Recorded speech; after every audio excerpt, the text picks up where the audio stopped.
Hello and welcome to Streamtabulous. This is not the video I thought I would be doing today. I wanted to do a couple of restoration videos. I had some projects to work on. But this seems to be an important video that I feel myself needs to get out there. As someone that does restorations, and I do it for free to help other people with memories due to impacts that have happened to me with losses of family members and the realization of how important photos are, and having the skills that I do, and putting them to help other people. Now, which led to, of course, this YouTube page to try to teach people so they've got the skills. Now, AI. It seems to be a big thing everyone's talking about, and it seems to be very controversial in many ways. And as I've mentioned with a lot of the Android apps, a lot of them are they're more scripts. They may adjust contrasts and lighting to help bring out details on the face. Some of them do a composite, which is absolutely fantastic, like Remy appears to do composites. But we move into the more advanced AI systems, which is something I've been trying to deep dive for probably, honestly, the last year. There's a couple of artists which have posted up on the restoration groups restorations which clearly don't look like the original person. Far from it. And I've been trying to work out, well, obviously it's got to be done by AI, but I'm looking at it from a different perspective as, okay, this doesn't look like the people that it's meant to. But the bodies, the backgrounds are superb, and with manipulation and using two skills together of what we already do with photo restoration, of doing composites, image overlays to build up something, I can see these AI tools are being very, very important. Now, there seems to be this massive misconception that AI stole my artwork. AI breached my copyrighted image. And I want to say that's just no longer possible. 3 years ago, there were databases, and some of the AI tools did use online interfaces to pull their material from, and there were apparently some illegal images in it.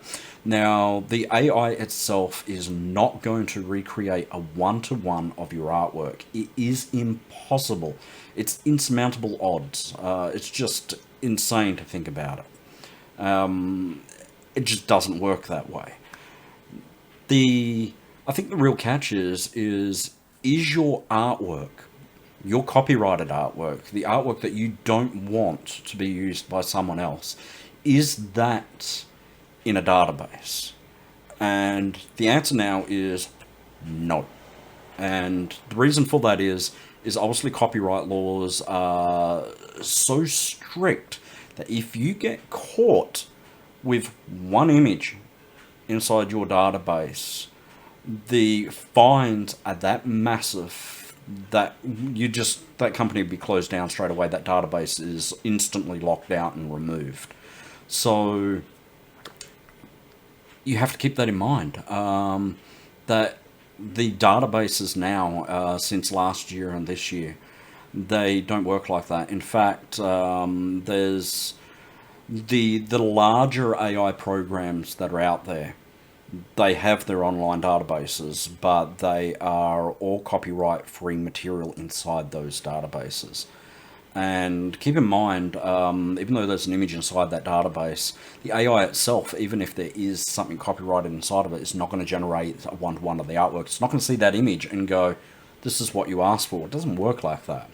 If you do your research on it, it creates a static image of hundreds of colors and all dots, and then like squinting your eyes at one of those magic paintings where the 3D image pops out and you see a whale or whatever, it goes, okay, this is what this person's looking for, and it starts trying to create your vision. So you're never going to get that person's artwork replicated one-to-one. Now, when we cut across to this showing in action, you'll get more of an understanding of what I'm going on about, and we'll talk more about it. So what I want to do at the moment is I want to come down to the website. So I'm going to come over here. This is Easy Diffusion. This is the one I'm going to be using. This one is great for anyone that's trying to get into it, because you don't have to install all your background applications. You don't need to have an understanding of batch file text to create your graphic user interface launcher. It is just click and install. Okay.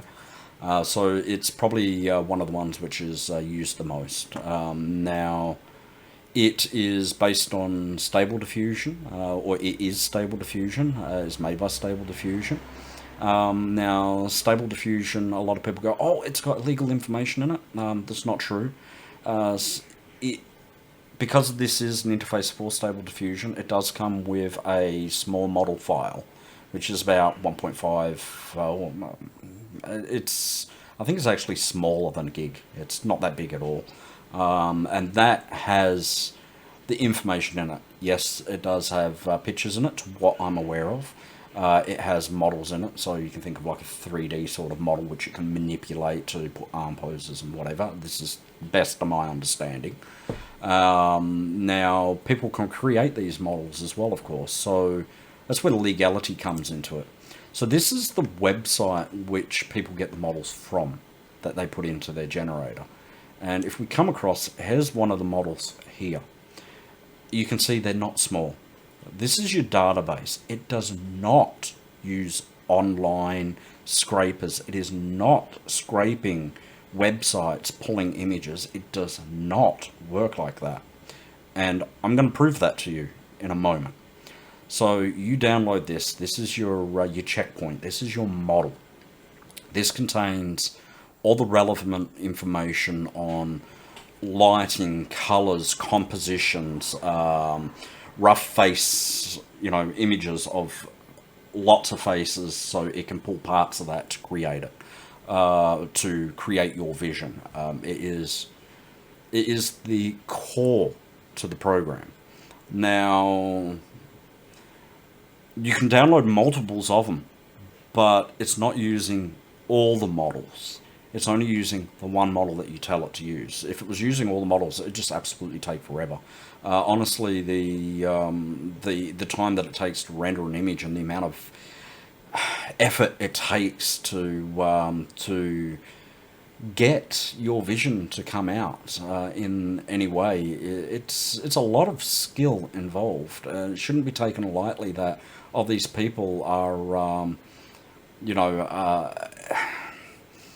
the AI art seems to be looked at as, I'm an artist, I draw, and I put a lot of effort into doing that.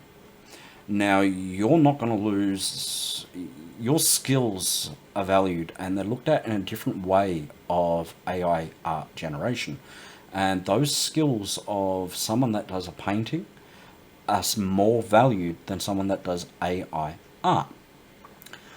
But to someone looking at just general art and having a passion for a graphic image, it still comes to the person looking at it and going, oh, I love that, that is fantastic, that is beautiful. But they look at it differently, that oh wow, the way they've done their descriptions and got this program to do that is beautiful. To, oh wow, this person is so talented. Look at that face. They've done it so realistic. It's two different sides of the coin. Art can be looked at in many different ways. And as a photo restoration person that does photo restorations, when I touch any photo, as soon as anyone touches a photo, whether it's a tiny little bit of work put into it or a lot of work put into it, the person on the other end is the person creating that vision. And as a paintbrush is an extension and a tool to a painter, an AI program is an extension and a tool to someone which doesn't have those fine skills. Now, I have a neuromuscular issue that affects all the nerves in the body, so I get hand tremors and I have lots of issues. I used to do fine, intricate art, and I can't do that anymore because it's just a hot mess.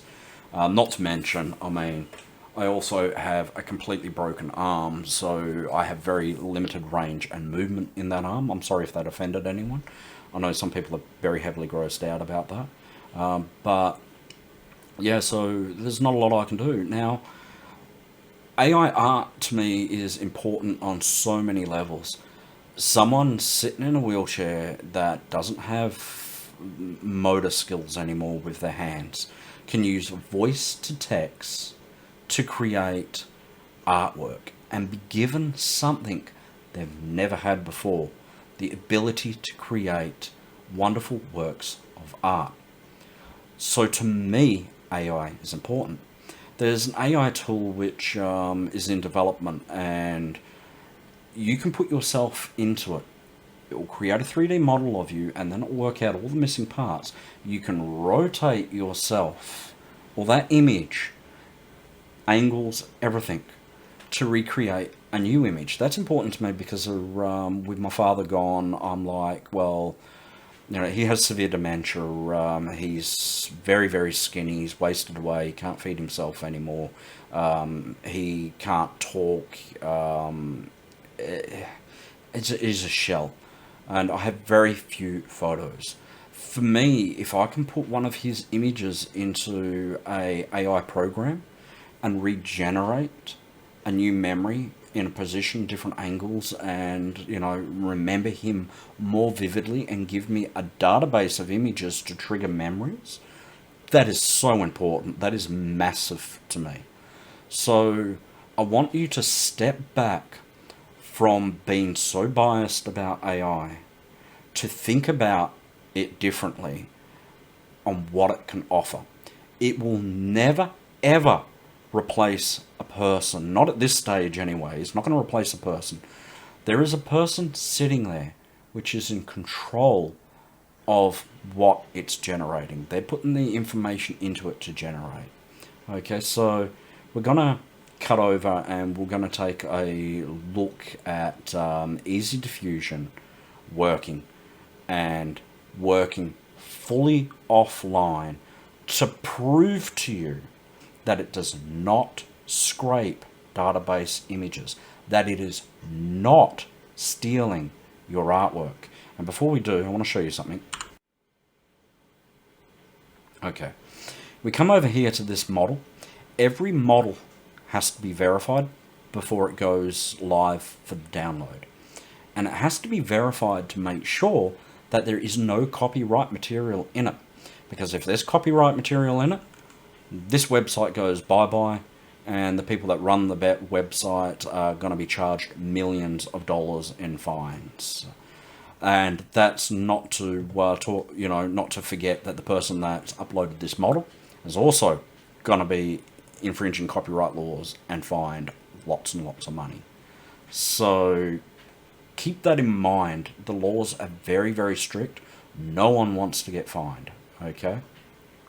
So let's go over and we'll take a look at Easy Diffusion actually working offline. Okay, that's something I want to get absolutely clear. Offline. These do not work online. And the ones that have an online database that are operating purely through a website, their database is strictly monitored in the same way. So let's go over to it and let's take a look at it and why I find it important, and hopefully this teaches you a little bit more on how this works. So let's get over to it. This is Easy Diffusion, and I want to try to clear up something with some people out there that don't quite understand the AI art generators. Now, I've been deep diving into this for the last month to try to learn about it, to see what it's actually capable of and what issues may actually be with it. Now, you can see here, I am not connected to the internet in any way. One of the biggest misconceptions is that these AI tools scrape the internet. They don't. Some of them do use an online database, But those databases are very strictly monitored and checked to make sure that they don't actually have any copyright material in them. There probably is some legality issues, which is in the courts where they're trying to work out actors' faces, should they be copyrighted, because of deep fakes and the fact that movies are using actors that are no longer around or have passed away, and whether that actor's family should be getting money for it, and how copyright of someone's face should be applied with the advancement of technology. Now, as you can see, I'm offline. I'll show that again. So we'll come down here, and you can see that I'm not connected to the internet. This is Easy Diffusion, which is a stable diffusion graphic user interface. Okay. Now this is running a potato, so it's running a 1070 graphics card, GTX 1070.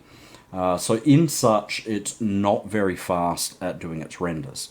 Now, how this works is, and a lot of the AI generators work like this, where they're moved away from the online database to local databases on your system, is it has what's called a model. That model contains graphic information, photos which are copyright free. And the website that you download these from, which I'll cut and show later, you'll see that they get verified. They get checked that there's no infringements in that material. The thought of an artificial graphics generator generating an image which is a one-to-one of someone's artwork, you'd have a better chance of getting hit by lightning. The odds of that happening are insurmountable. The way it basically works is it creates static of color.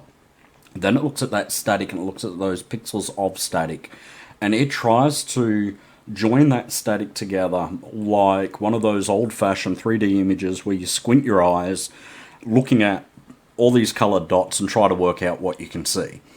And it does this over and over again to try to generate an image based on what you actually type up here. Okay, so we're going to put fantasy, cat, Alice in Wonderland like table, and we want that to be eating.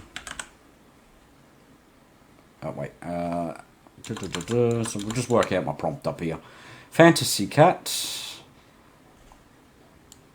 We'll say in a Alice in Wonderland like. We'll say environment. Environment. Can't spell, so thank you, spell check. Then we'll put a comma at a table.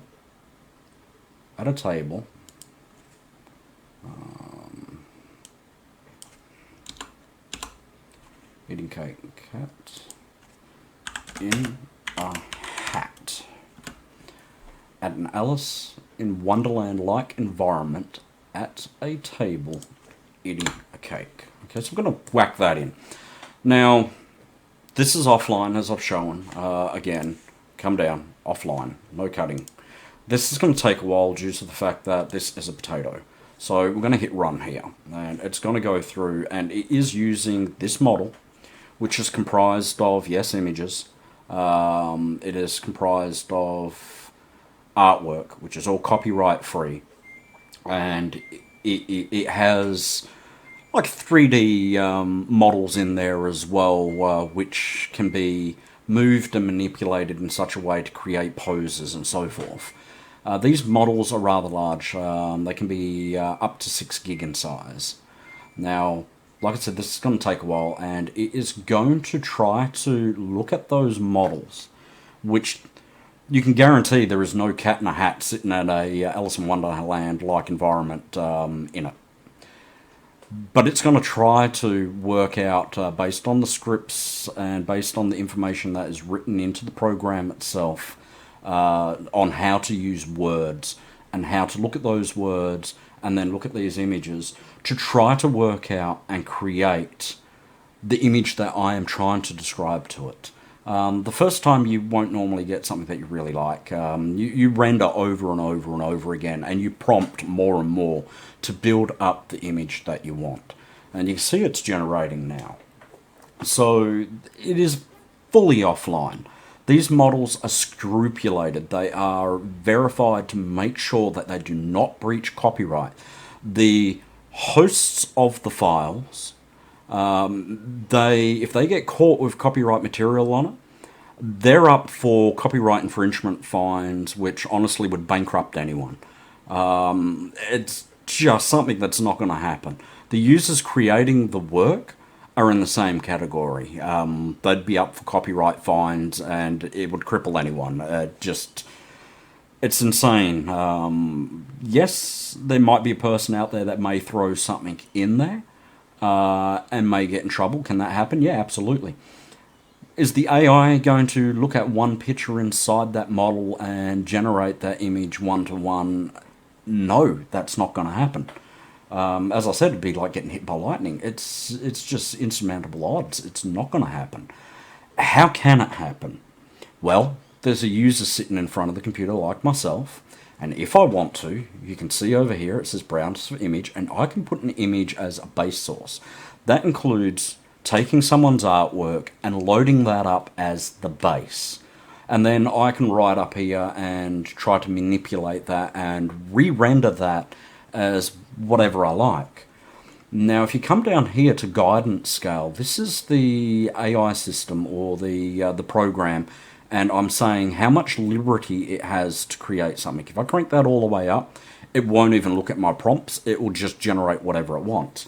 The lower it is, the closer to the prompts it gets. And if you go further back, so you have free liberty at one end of the slider scale. You have the balance in the middle of the prompts to free liberty. And then if we take that guidance scale all the way to 1, if I've got a picture in here, it will just regenerate a one-to-one image. The image will be ever so slightly different, but it would be so identical it would be copyright. That's where the problem comes in. People are going, oh, it's the AI. AI is copyright infringement and it shouldn't be allowed. No, it's not. It's still the user on the end, which is the one which is responsible and is breaching copyright laws. It's not the AI system. It is not scraping Google's image database, as a lot of people are saying, and pulling someone's artwork and creating it. It just does not work like that. So as you can see, this is going to take quite some time to run. So we'll let it run. And I want to let it run in real time and just prove over and over again that we're not connected to the internet. It is using my graphics card to generate this image. It is using the CUDA cores. A better graphics card, it will generate faster. The more CUDA cores and even better tensor cores that your system has, the faster it will operate and the better job it will do. To generate these images, it's not cheap. The people doing it are investing in their hardware to generate their artwork. It is merely a tool, and I can't say it enough, it is the person operating that tool which is the one responsible for if it breaches copyright. Because the AI system itself is just not doing that. It just does not work like that. So what else can we say? So yeah, I can put a image in there and I can tell it to create a one-to-one of the image. I can draw on the image and say what areas of the image I want it to manipulate. Is it a really good system? It's a new system. AI generators are new. Over the last couple of years, they've gone through a lot. Yes, in the last 3 years ago, so not really the last 3 years. 3 years ago, the AI systems did have online databases which were more open source, where people were loading in all sorts of images, including copyright material. But those companies have been sued for millions of dollars in breach of copyright, and they are gone. They just don't exist. Their databases are closed down. Easy diffusion, or sorry, rather stable diffusion is gets looked at as well for, oh well, it's breaching copyright, but again, it is not breaching copyright. You can apparently create your own models, because obviously people create models, and there are people creating models full of copyright material that are using the AI generator to build their models for their artificial graphics tool. Again, it is that user which is breaching copyright. It is not the program itself. The program itself doesn't actually have the database in it. It comes with a very basic database which Stable Diffusion do supply, which is only about 1.5 gig in size, and it is very basic with what it has in it, and it is all copyright free material inside of it. So it always falls to the user and how the user is using the interface and what users are creating models. The models which are created with the copyright material in it are that you're not going to find them on a website. You might find them on fringe websites, dark web, as you would like to call it. But again, the AI looking through every single one of those models and creating a one-to-one replica of someone's artwork isn't going to happen. You have to manipulate it to do that by putting someone's image in there and then generating it that way. So yeah, I don't know what more I can say. I mean, if you don't believe that, that is entirely your choice. Is AI bad? No. It is a tool. It is a revolutionary tool, and for someone which has lost family members and wishes that certain photos were on different angles and so forth, tools like this may in the future be able to do what I want as a photo restoration artist and rebuild my family photos from different perspectives, so I can have those new memories and remember my loved ones more vividly and in better ways. And to me, that is important.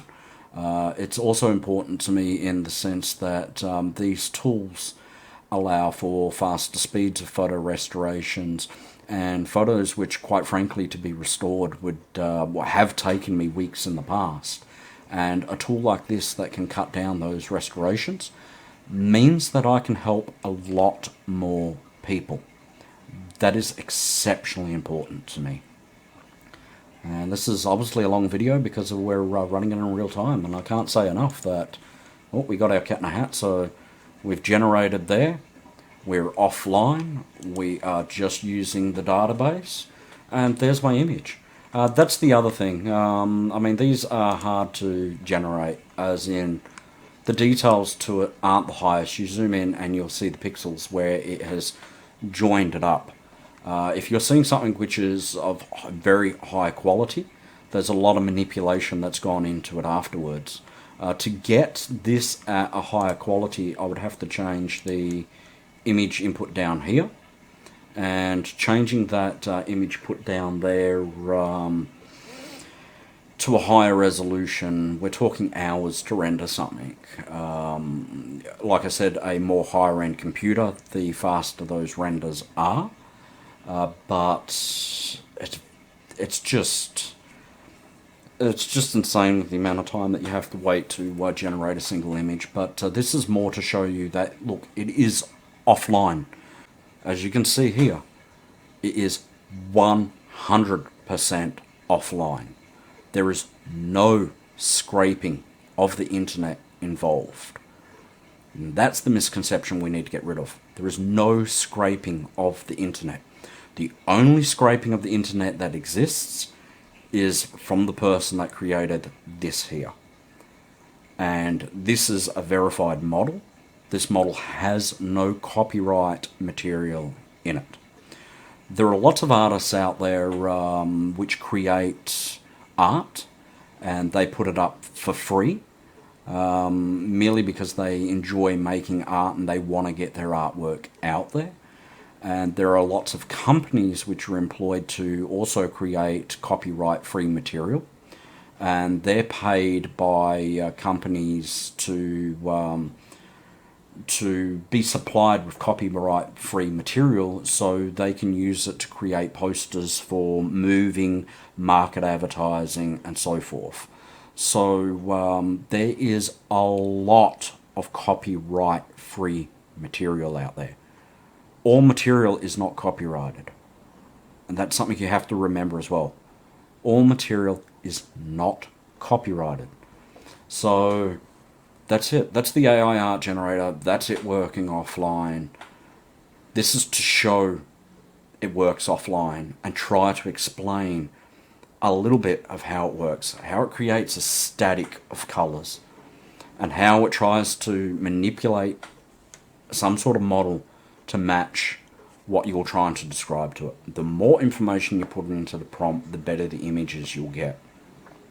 So that's an AI art generator, and I hope this shows and enlightens some people on the fact that it's offline and it's not scraping the internet.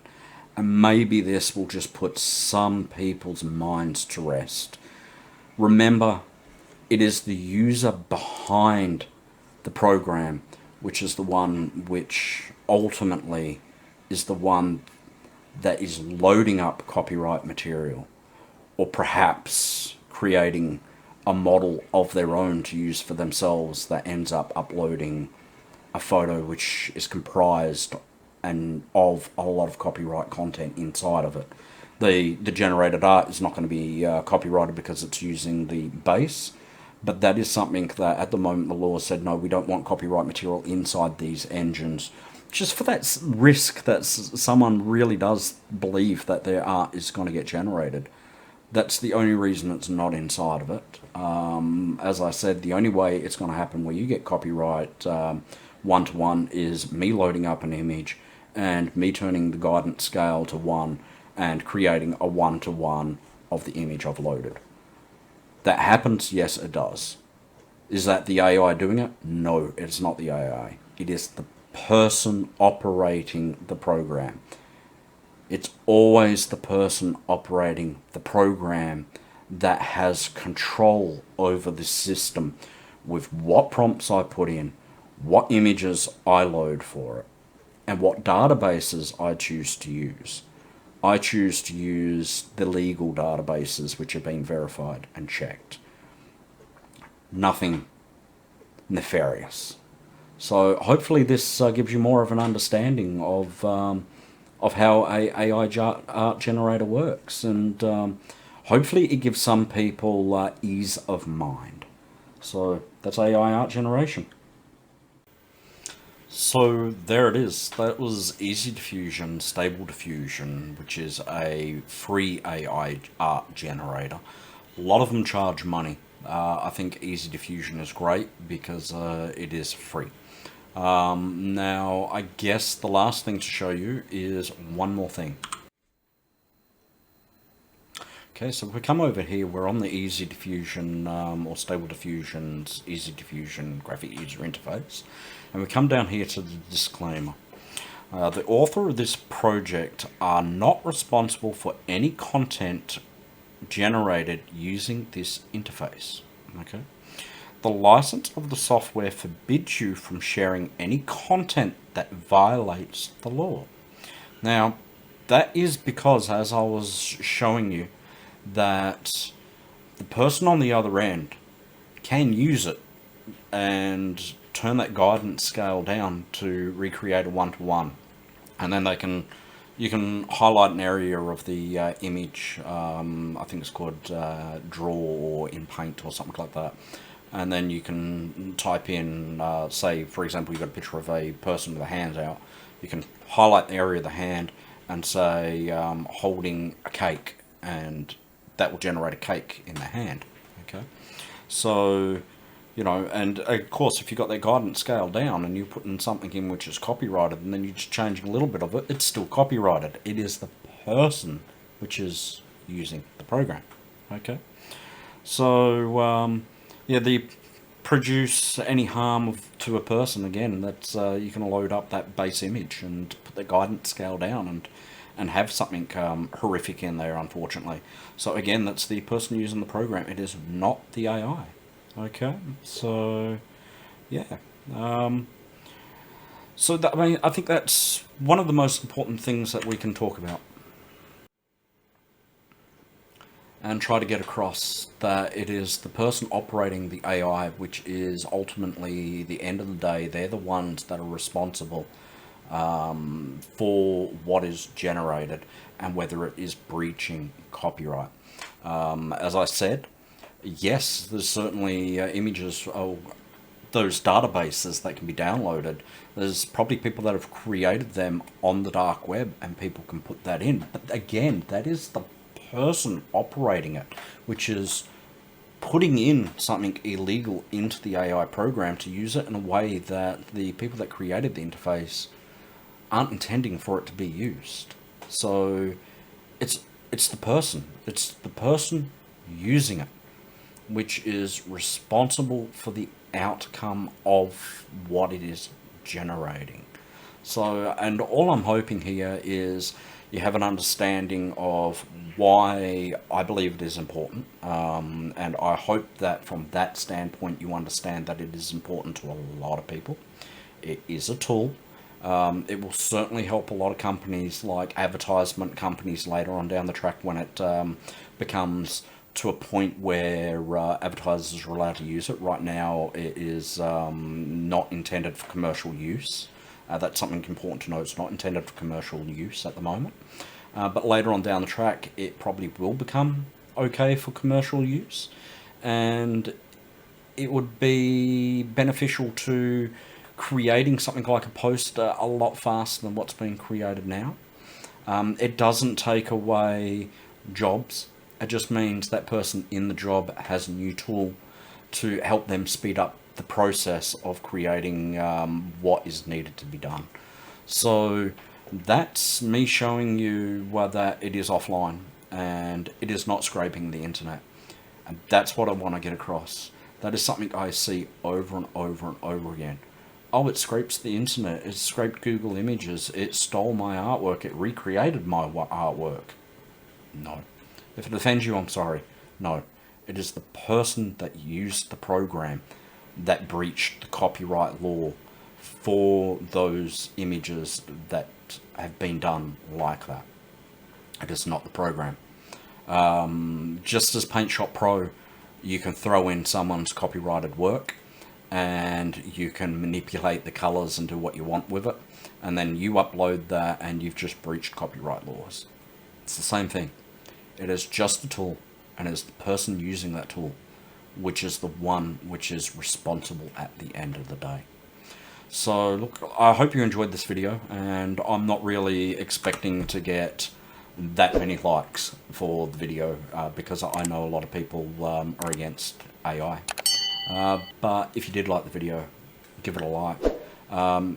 If you feel that this video needs to be shared to try to get that message across that, hang on a minute, you need a little bit more education on what's actually going on here. Take a look at this guy using it offline and have a listen to what he's got to say. Then share this link to your social media groups, and let's try to educate and enlighten that a little bit more and get it out there on what we're actually looking at here. So I hope this helps someone. I hope this puts some artists' minds to rest. As someone that creates artwork, any way you create that artwork will always be appreciated. You're not ever going to be replaced as an artist.